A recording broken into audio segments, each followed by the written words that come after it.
मला जायचं होतं एका फंक्शनला, त्यासाठीच ना मी सिंपल अशी रेडी झाली होती. कारण तिथं ना मला त्या ताईशिवाय दुसरं कोणी ओळख नव्हतं. त्यामुळेच मी सिंपल अशी तयार झाली होती. म्हटलं आता दुसरं कोणी जर साडी वगैरे घातलं नाही, तर आपला तर भरपूर पचका होणार आहे. तरी पण घातली होती. म्हटलं हौस म्हणजे दुसरं काय. म्हणजे साडी वगैरे सिंपल घातली होती. मी ही सारखं कुठल्या पण फंक्शनमध्ये वेअर करते, कारण ही कम्फर्टेबल बसते आणि साडी तसं मला काही जमत नाही. त्यामुळे ना ही पटकन अशी घालून होते त्यामुळेच.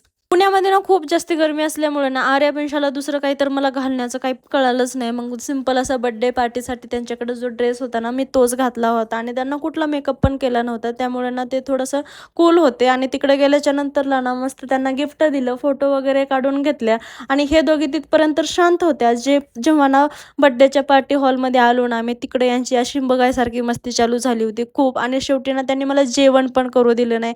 मी तर त्या ताईचाच गृहप्रवेशचा कार्यक्रम होता. म्हणजे ना खूप दिवसापासून ना त्या ताई आमच्या गल्लीमध्ये राहायच्या. आज ना ते अक्षरशः ती गल्ली सोडून ना त्यांच्या न्यू फ्लॅटमध्ये गेले होते. त्यामुळेच त्यांनी सगळ्यांना इन्व्हाईट केलं होतं. त्याच्यासाठीच आम्ही आलो होतो आणि त्यांच्या मुलाचा ना आजच बर्थडे होता. त्यामुळे त्याच्यासाठी पण छोटंसं गिफ्ट घेतलं. मग आलो, मस्त जेवण वगैरे करून घेतलं. थोडंसं हेक्टिक झालं म्हणजे संध्याकाळी, पण छान होता आजचा दिवस. तर भेटूया उद्याच्या नवीन एका ब्लॉगमध्ये. तोपर्यंत बाय.